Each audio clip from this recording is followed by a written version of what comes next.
बंगाल की जीत के साथ তোমরা মানে মানে কাকা আমরা নিয়ে বাড়ি চলে যাও।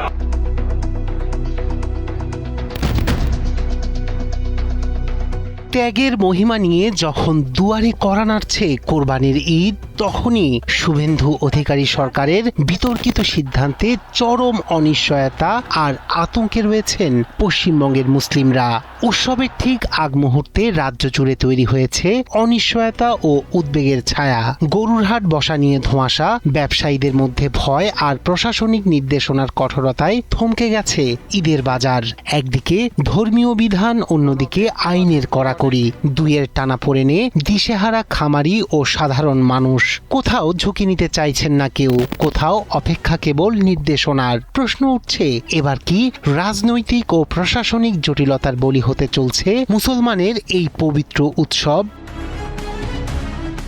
মুসলমানদের অন্যতম প্রধান ধর্মীয় উৎসব ঈদুল আজহার আর মাত্র কয়েকদিন বাকি থাকলেও ভারতের পশ্চিমবঙ্গে গরুর হাট বসা নিয়ে দেখা দিয়েছে অনিশ্চয়তা। কোথাও কোথাও হাট বসেনি, আবার কোথাও ব্যবসায়ীরা প্রকাশ্যে ঝুঁকি নিতে চাইছেন না বলে অভিযোগ। ফলে খামারি ও গবাদি পশু ব্যবসায়ীরা বড় ধরনের আর্থিক ক্ষতির আশঙ্কায় পড়েছেন। স্থানীয় সূত্রে দাবি করা হচ্ছে, সাম্প্রতিক সরকারি নির্দেশনা এবং আইনগত জটিলতার কারণে অনেকেই এখনো অপেক্ষা করছেন। কেউ কেউ বলছেন, রাজনৈতিক পরিস্থিতি এবং বিভিন্ন পক্ষের অবস্থান বুঝে তারপরই তারা পশু কেনাবেচা ও জবাইয়ের সিদ্ধান্ত নিতে চাইছেন। ফলে ঈদের বাজারে তৈরি হয়েছে স্থবিরতা।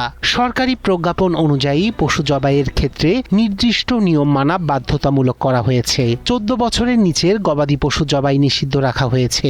একই সঙ্গে পশুর বয়স যাচাই, স্বাস্থ্যগত অবস্থা এবং স্থানীয় প্রশাসনের অনুমোদন বাধ্যতামূলক করা হয়েছে। পৌরসভা ও পঞ্চায়েত পর্যায়ের কর্মকর্তাদের মাধ্যমে পশুর বয়স ও উপযুক্ততা নির্ধারণের বিধানও রয়েছে। এসব নিয়ম না মানলে আইনগত ব্যবস্থা, এমনকি জেল ও জরিমানার কথা বলা হয়েছে।